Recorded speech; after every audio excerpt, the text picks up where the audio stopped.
মেয়ে বউকে নিয়ে বেরিয়ে পড়েছিলাম বক্সা জয়ন্তী উদ্দেশ্যে।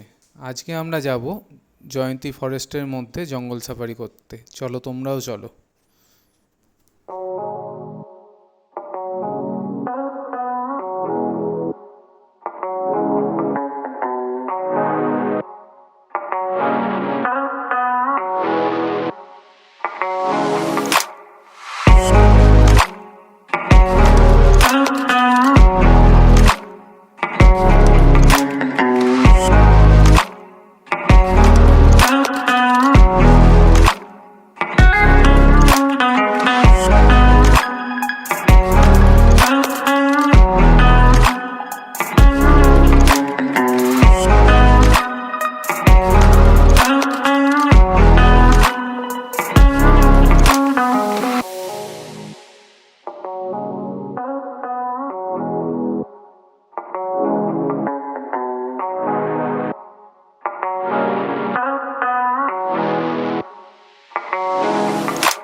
এই জঙ্গল সাফারিটা করতে আমাদের খরচ পড়েছিল 2500 টাকা মতো।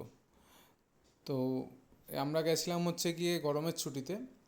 তো তোমরা যদি কেউ যেতে চাও, তো এই টাইমে গেলে তোমরা কিন্তু এরকম জঙ্গল সাফারি করতে পারো। খুব বেশি কিছু দেখতে পাইনি, বাইসন দেখেছিলাম আর হরিণ দেখেছিলাম, আর সেরকম কিছু আর দেখতে পাইনি আমরা এবারের সাফারিতে।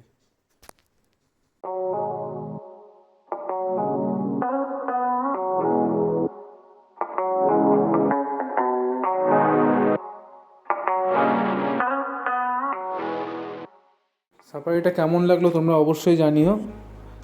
আবার আসছি নেক্সট ভিডিও নিয়ে। আপাতত টাটা। আর আমার ভিডিওগুলো অবশ্যই লাইক করো আর শেয়ার করে দিও কিন্তু।